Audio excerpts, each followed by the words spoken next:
उत्तर प्रदेश में बाबा का बुलडोजर एक बार फिर से गरज रहा है। एक बार फिर बाबा का बुलडोजर माफिया की कमर तोड़ रहा है। एक बार फिर बाबा का बुलडोजर अतीक अहमद की बहू के घर पर दहाड़ा।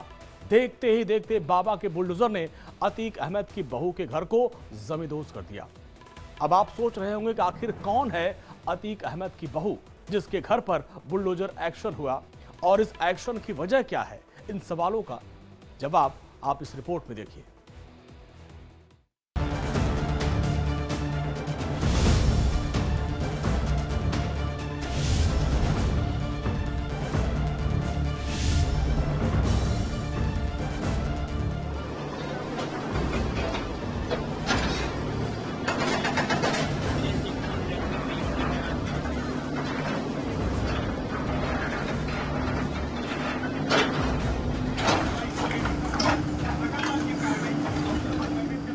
ये चोट माफिया की हुकूमत पर है।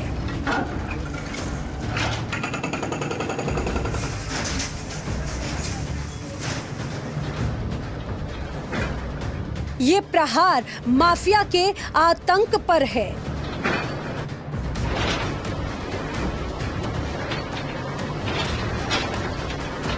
ये एक्शन माफिया के साम्राज्य पर है।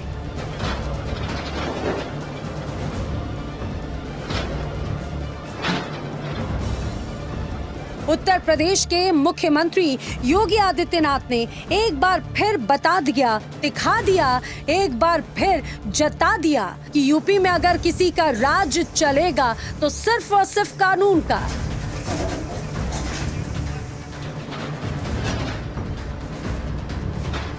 प्रयागराज में बाबा के इस बुलडोजर एक्शन ने एक बार फिर प्रमाण दे दिया यूपी में माफिया की क्या हैसियत है।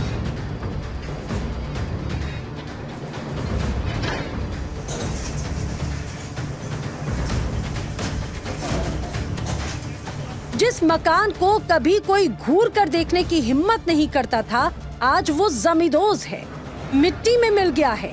इसके साथ ही मिट्टी में मिल गया है माफिया अतीक का टेरर, उसकी दहशत, उसका आतंक। क्योंकि ये मकान किसी और का नहीं, अतीक अहमद के भाई अशरफ की पत्नी जैनब का है, जिसे अशरफ ने बड़ी शान और शौकत से बनवाया था।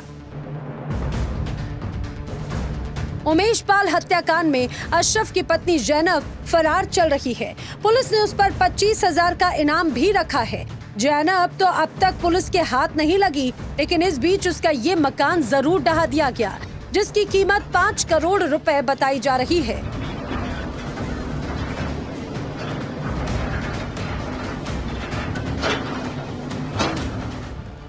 माफिया अतीक अहमद और उसके भाई अशरफ की मौत के बाद भी उनके अवैध साम्राज्य पर योगी सरकार का एक्शन लगातार जारी है। माफिया अतीक अहमद और अशरफ की कई बेनामी और अपराध से अर्जित संपत्तियों पर अब तक बुलडोजर एक्शन के साथ ही कुर्की की कार्रवाई भी हो चुकी है। और इसी कड़ी में अब अशरफ की पत्नी जैनब फातिमा के इस करोड़ों के आलीशान मकान पर बुलडोजर गरजा है।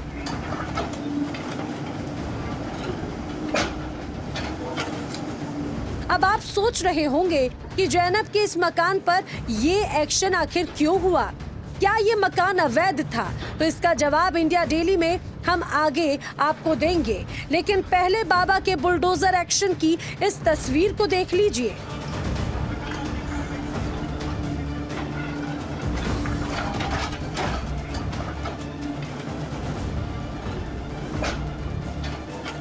देखिए कैसे बुलडोजर ने देखते ही देखते इस आलीशान मकान को खंडर में तब्दील कर दिया।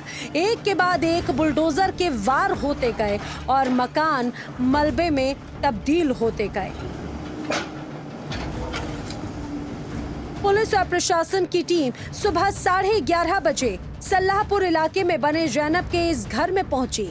इसके बाद 3 बुलडोजर एक्शन में आ गए और इमारत को गिराने में लग गए। इस दौरान पुलिस ने आसपास बैरिकेडिंग भी कर दी और भीड़ को यहां से हटा दिया। ये जिशान फातिमा के नाम से ये बिल्डिंग बनाई गई थी, नोटिस किया गया था। तो वक्त की जमीन पर निर्माण था।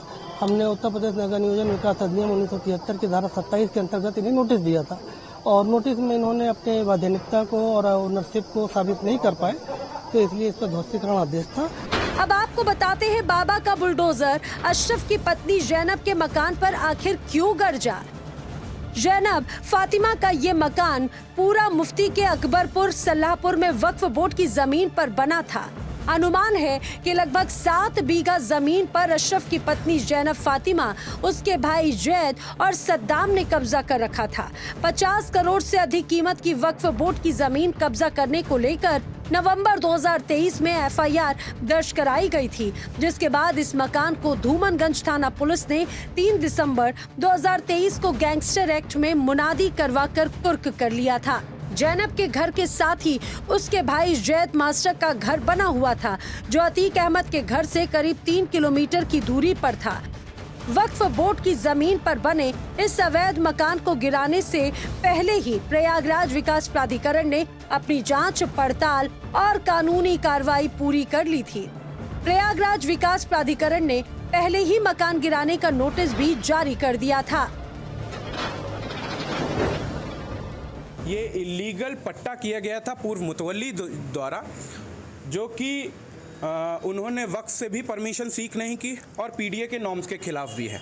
और ये वक्फ बोर्ड के अभिलेखों में पंजीकृत है वक्फ नंबर 67 सलाहपुर, उसमें ये अराजी नंबर 407 पर बना हुआ है। जैनब का घर तो पुलिस ने जमींदोज कर दिया, अब तलाश उसकी है।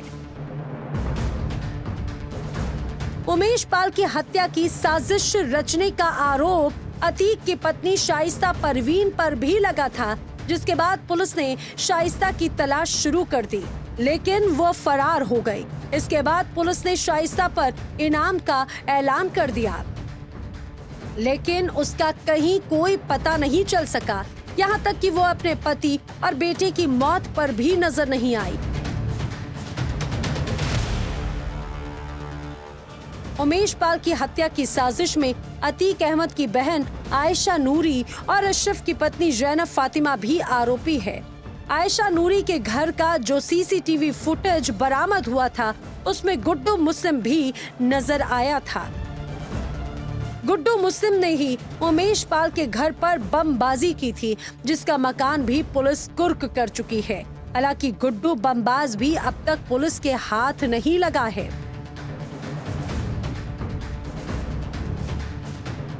उमेश पाल की हत्या के आरोपियों की तलाश में पुलिस ने जैनब और आयशा से भी पूछताछ की थी, लेकिन बाद में पुलिस ने दोनों को छोड़ दिया था। इसके बाद दोनों ने मीडिया के सामने आकर अतीक अशरफ का बचाव किया था और उल्टा पुलिस की कार्रवाई पर सवाल उठाए थे। पुलिस ने जब जांच आगे बढ़ाई तो साफ हुआ कि जैनब और आयशा नूरी को हत्याकांड की जानकारी पहले से ही थी। इसमें सबसे बड़ा सबूत आयशा के घर का सीसीटीवी फुटेज था। अतीक की बहन आयशा नूरी की मेरठ वाले घर में हत्याकांड के बाद बमबाज गुड्डू मुस्लिम और अतीक का बेटा असद गया था। दोनों अतीक के बहनोई अखलाक से पैसे लेकर निकल गए थे। पुलिस अखलाक को पहले ही जेल भेज चुकी है। बाद में पुलिस ने एफआईआर में आयशा और जैनब का नाम भी शामिल करके इस हत्याकांड का आरोपी बनाया, लेकिन तब से दोनों महिलाएं फरार हैं। लेकिन जैनब के घर पर बुलडोजर एक्शन से साफ हो गया कि बाबा की पुलिस उसे छोड़ने वाली नहीं है। आज नहीं तो कल वो सलाखों के पीछे होगी और अपने जुर्म की सजा काटेगी। Bureau report, India daily.